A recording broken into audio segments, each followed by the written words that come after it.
En sortant d'ici, j'essaie déjà de manipuler la route. J'ai reçu une bonne formation au niveau du centre de formation CERTAC. Après l'obtention de mon diplôme qui est le certificat de qualification professionnelle.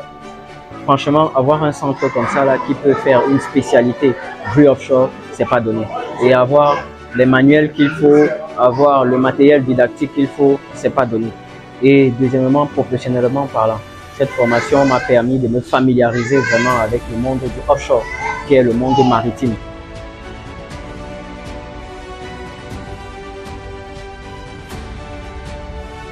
Les candidats, ils ont été braves. Ils ont été braves et pour ma toute première année d'être membre du jury, je tiens quand même à dire que j'ai été très impressionné parce que je fais partie quand même des formateurs qui ont ouvert cet établissement. Et je suis très content de savoir qu'on va grandissant au fur et à mesure les années avancent, on va grandissant. On a commencé ici avec quelques apprenants. Aujourd'hui, vous voyez toute la mobilisation et tout. Bon, c'est une fierté. Les candidats ont été à la hauteur et je tiens à nous féliciter et à féliciter le promoteur également.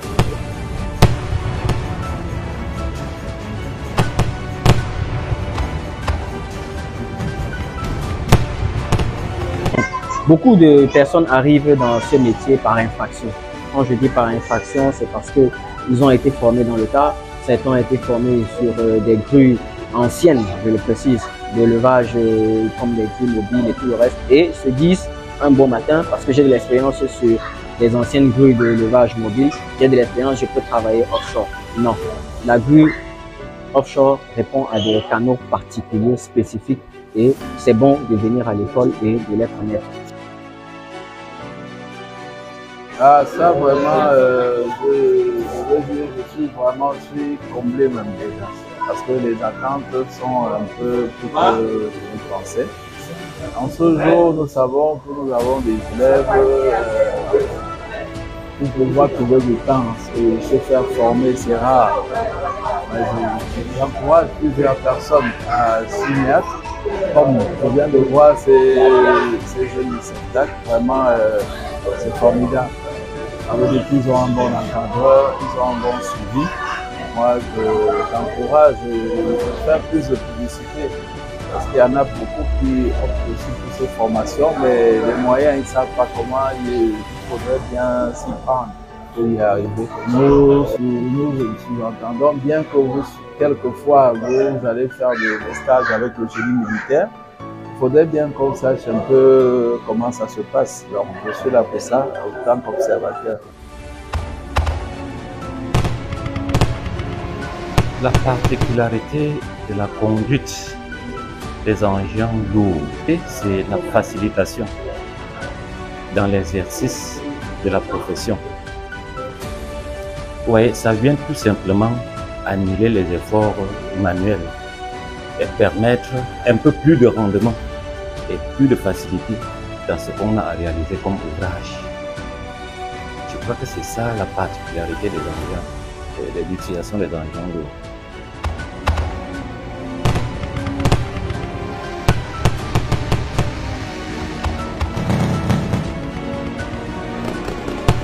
Je me sens un peu plus satisfaisant parce que l'effectif a doublé, ce qui veut dire que le travail est en train de doubler.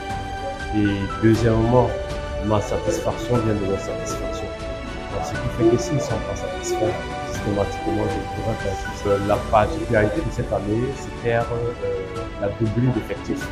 Premièrement, avec les expatriés, qui étaient d'un chiffre de 3, au double 6. Et puis sur le plan régional, on a aussi une doublure d'effectifs. Donc, ce qui veut dire que les choses progressent, les gens ici intéressent. Et quand ils sont des métiers intégrateurs à l'emploi, donc cela veut dire que la sollicitation va de plus en plus. Ce qui garantit la formation, c'est la coopération, l'étroite coopération qu'on a avec les partenaires. Ils ont besoin des opérationnels. Nous sommes ceux-là qui pouvons leur fournir ces opérationnels. Donc, nous multiplions les partenariats, c'est ça qui garantit la formation.